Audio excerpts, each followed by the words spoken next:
Əsasən yaşlılarda rast gəlinən diz ağrılarının səbəbi nədir? Diaqnostikasında və müalicəsində hansı üsullardan istifadə edilir? Müalicəsi necə aparılır? HB Güvən Klinikasının ortoped travmatoloqu doktor İlkin Cəlilov danışacaq. Xəstələrimiz olur. Məsələn, bu dərmanı deyirik ki, səhər axşam yeməkdən sonra içəcəksiniz. Məsələn, 2 aylıq müddətinə. Xəstə 1 həftə içir, 10 gün içmir, 5 gün içir, 3 gün içmir, dayandırır müalicəni. Bunlar hamısı müalicənin keyfiyyətini aşağı salan amillərdir.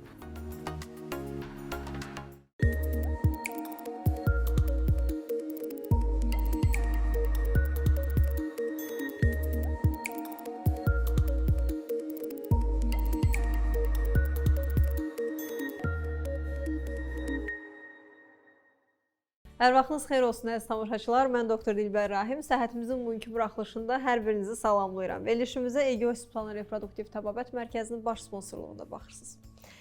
Əziz tamaşaçılar, ekrana yaxın əyləşin, rahat əyləşin, çayınızı, kofenizi hazırlayın. Çünki bugün çox aktual bir mövzudan danışacağıq və istərdim qonağımızı sizlər üçün təqdim edeyim. Bizim bugünkü qonağımız HB Güvən Klinikasının ortoped travmatoloqu İlkin Cəlilovdur. Necəsiz doktor? Sağ olun, xoş gördük. Xoş gördük. Əhvalınız da yaxşıdırsa, mövzunu açıq elan eləyə bilərik. Bugün yaşlılarda olan diz ağrılarından danışacağıq. Onların, belə deyək, bu diz ağrılarının səbəblərindən biraz danışacağıq. Sonra da digər mövzunu açıq elan edəcəyik. İlk öncə soruşmaq istərdim, bu diz ağrısı necə baş verir və nədir tam olaraq? Yəqin ki, hər kəsin ətrafında, qonşuda, qohumlarda yəni dizinin ağrımayan bir tanışı yoxdur. Yəni ən xüsusdakı yaş üstü 50-55 yaş üzərində olan insanlarda və xüsusən xanımlarda oynaq ağrıları və ən başlıca diz oynağının ağrılarından əziyyət çəkən kifayət qədər tanış, biliş, qohum vardır.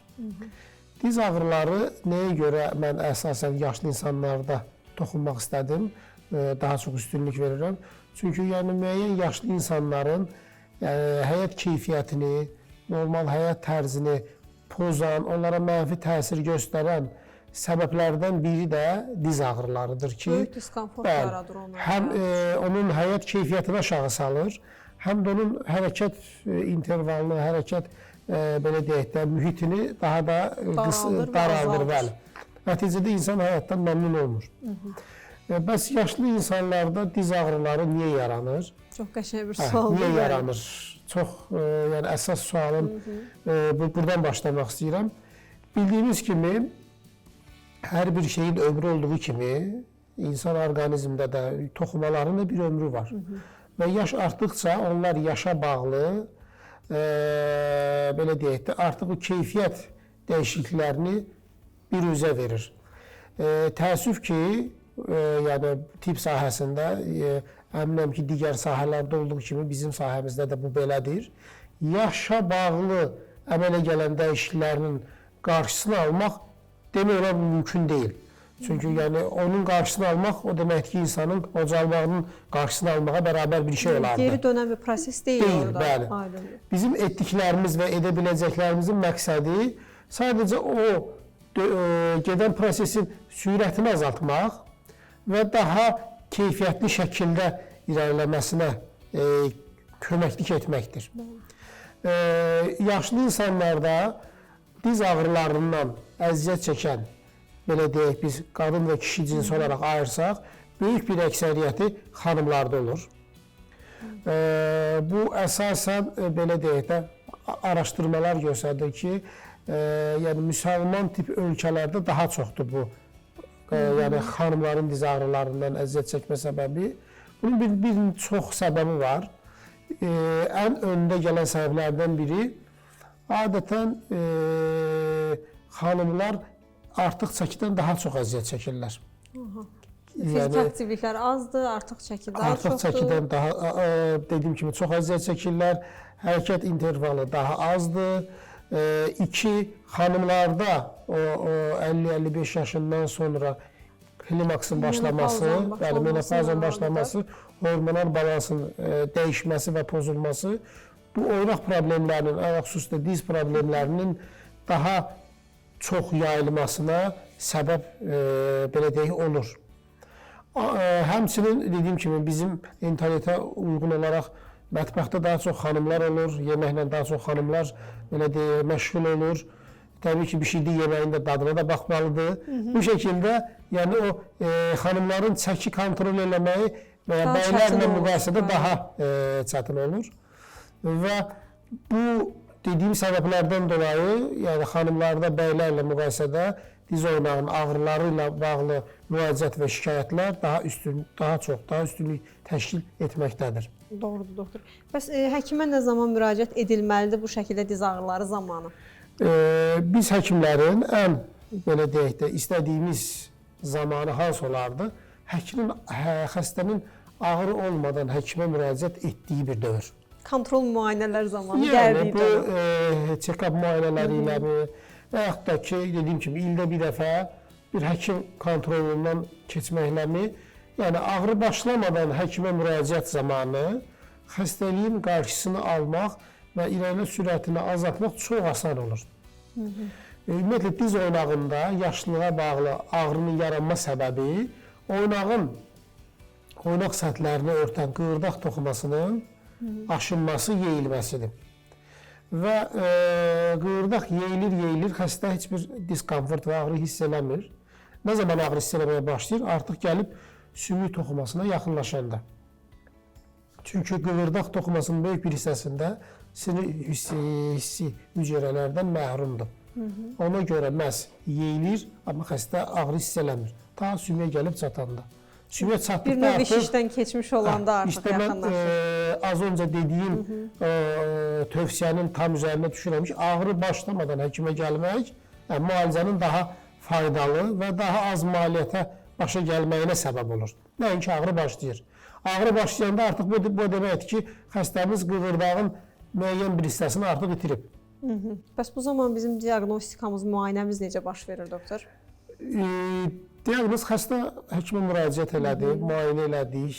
Yəni dizin ağrı xarakteri necədir, nə zaman olur, hansı hərəkətlərdən sonra ağrı daha da artır və yaxud nə zaman azalır, gecə ağrıları varmı? Bu anamnestik məlumatları topladıqdan sonra ayaq üstündə 2 perioksan rentgen çəkilməklə, yəni artroz dediyimiz tibbi dildə, sadə xalq dildə isə qığırdaq aşınması, yeyilməsi, duzlaşması bir çox adla adlandırırlar və xəstəliyin diaqnozunu qoymaq olur. Burada insanların son zamanlarda artıq mən o nüansı hiss etməyə başlamışam. Məsələn, 45 yaşında bir xanım yaxınlaşır, doktor şikayətim var, amma mənə narahat eləmir, sadəcə gəlmişəm həkimə, deyirəm niyə? Mənim anam da, nənəm də bu diz ağrılarından çox əziyyət çəkib. Onları görmüşəm, məndə də onun olmağından qorxuram. Yəni, əslində, sırf o xəstəni vaxtından əvvəl gətirən ağrı deyil, qorxudur. Nə gözəl, biz ancaq qorxudur. Nə gözəl bilərik. Əslində, yəni qorxu da olsa, vaxtında həkimə müraciətlə daha çox faydamız olur xəstələrə. Əlbəttə, yəni nə gözəl. Burada diaqnoz qoyulandan sonra bu dəfə müalicəyə başlanılır və müalicənin biraz ətraflı izahını istəyərdim sizdən ki, həm belə deyək, konservativ müalicəsi var bildiyimiz qədər, həm də cərrahi müalicəsi var məhz bu diz ağrılarının və bunun səbəblərinin, belə deyək. İstərdim ilk öncə konservativ müalicələrdən danışaq. Konservativ dediyimiz, yəni qeyri-cərrahi müalicə üsulu, ümumiyyətlə diz oynağında artrozun, yəni qığırdaq aşınmasının rentgenoloji və yaxud da xəstəliyin siniflənməsinə uyğun olaraq 4 dərəcəyə biz bölürük. Ən müalicəyə daha çox fayda verən və xəstənin də, həkimin də məmnun olduğu qreyd 1 və qreyd 2 dediyimiz birinci, ikinci dərəcələrdir ki, bu dərəcədə həkimə müraciət zamanı hər iki tərəf çox məmnun qalır nəticədən. Həm həkim çox məmnun olur, çünki xəstə məmnuniyyəti olur. Xəstə də şikayətlərinin keçdiyinə və həyat keyfiyyətinin daha yaxşı olduğuna görə məmnun qalır. Üçüncü dərəcə artıq biraz daha, belə deyək, həyəcan təbilinin çalındığı bir mərhələdir. Burada da öncəlik bizim konservativ müalicədir. Çünki müəyyən bir qrup var ki, həqiqətən də qeyri-cərrahi müalicədən 3-cü dərəcədə olmasına baxmayaraq fayda görür. 3-cü dərəcədə konservativ müalicədən fayda görməyən xəstələr və 4-cü dərəcəyə aid edilən xəstələr adətən cərrahi müalicəyə tövsiyə edilir. Çünki artıq onlara konservativ müalicənin fayda verəcəyi düşünülmür. Həmin bu konservativ deyəndə inyeksiyon prosedurlar və s. bunlar da konservativ müalicə xəstələrimizə təyin edərkən, mən həmişə xəstələrlə danışarkən burada xəstələrə bildirdiyim həm həkimin üzərinə düşən öhdəliklər olur, həm xəstənin üzərinə düşən öhdəliklər olur. Təbii ki, xəstənin üzərinə düşən öhdəliklər daha çox olur, amma həkimin də bir həkim kimi xəstə qarşısında bir öhdəliklər olur. Bunlar nələrdir? Bunları biraz daha geniş istəyirəm məlumat verim. Həkimin öhdəliklərindən birincisi xəstəyə düzgün müalicənin təyin edilməsidir.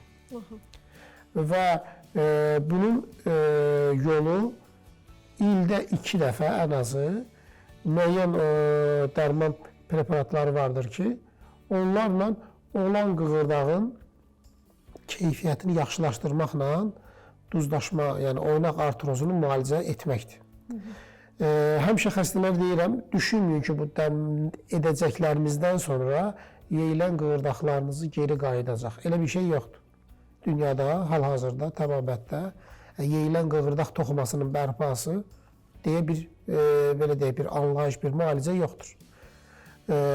Bizim məqsədimiz bu olan qığırdağın keyfiyyətini yaxşılaşdırmaqla 2 məqsədimiz var. 1, indi olan, hal-hazırda davam edən və xəstənin həyat keyfiyyətini aşağı salan ağrıların qarşısını almaq, azaltmaq. 2, gələcəkdə olan daha da ağırlaşmış halların qarşısını almaq.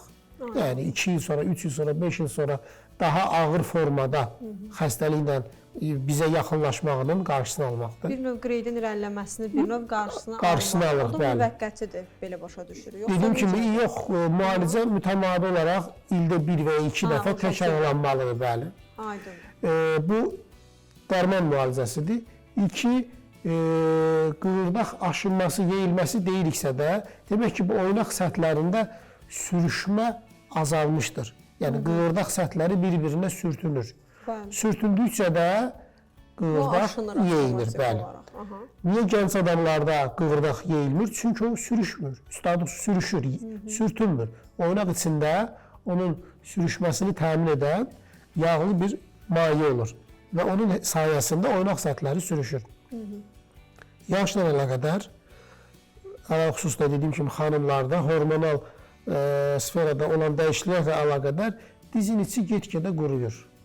O yağı, geli hazırlayan hüceyrələr atrofiyalaşır, səbəb yaşla əlaqədar olur.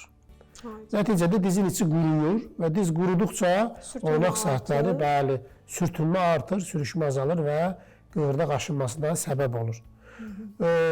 Hal-hazırda təbabətdə bunun qarşısını almaq üçün oynaq gellərindən istifadə edilir. Təəssüf ki, onların indiki gellərin elə bir funksiyası yoxdur ki, bir dəfə vurulsun və ömür boyu davam eləsin. 6-8 aylıq oynaq gelləri, oynaq mayeləri mövcuddur. O xəstələrimiz o müddətdən bir gəlir inyeksiya şəklində diz oynağın içərisinə o gel vurulur və sürüşmə təmin olunur. Bununla da dediyim kimi sürtünməni aradan qaldırırıq və xəstənin oynağını bu şəkildə də ömrünü uzadırıq. Bəs xəstə burada hansı öhdəlikləri var? Çox qəşəng sualdır məncə tamaşaçılar. Xəstənin birinci öhdəliyi həkimin verdiyi təyinatı və tövsiyələri düzgün və belə deyək də təxirə salınmadan yerinə yetirməkdir. Məsələn, xəstələrimiz olur, məsələn, bu dərmanı deyirik ki, səhər axşam yeməkdən sonra içəcəksiniz. Məsələn, 2 aylıq müddətinə. Xəstə 1 həftə içir, 10 gün içmir, 5 gün içir, 3 gün içmir. Artıq bu müalicənin keyfiyyətini aşağı salır. Ya da 2 gün içir, görür, psixoloji olaraq deyir, o təsiri yoxdur, dayandırın və s. və tam başqa cür də olur. 10 gün içir, deyir, yaxşı, ehtiyac yoxdur, dayandırır müalicəni. Bunlar hamısı müalicənin keyfiyyətini aşağı salan amillərdir. Ona görə xəstənin birinci öhdəliyi həkimin verdiyi təyinatı və tövsiyələri bir yerinə yetirməkdəndir. Bu bir. İkincisi, diz oynağındakı problemi, provokasiya, yəni daha da qızıqlandırıb və artıran hərəkətlərdən qaçınmağıdır. Məsələn, dediyim kimi, pilləkən çıxıb düşməkdən, eniş yoxuşdan, sonra kənd yerində olanda daha çox, məsələn, yerdən olan ayaq yollarının istifadənin qarşısına alınması, Sonra namaz qılan insanlarda diz artrozu və duzlaşması varsa da dizi yerə qoyaraq namaz qılmağı tövsiyə edilmir. Stulda oturaraq namaz qılmağı məsləhət görülür. Bunlar çox önəmlidir. Çünki o dizdəki problemin artma sürətinə birbaşa təsir edir bunlar. Yəni dizə düşən təzyiqi bir növ azaltmağımız lazımdır. Azaltmaq, bəli. Dizin o oynaq strukturlarını daha da rahatlaşdırmaq məqsədi güdür bütün bunlar. Üçüncüsü, xəstənin və ən önəmli səbəblərdən biri artıq çəki məsələsidir.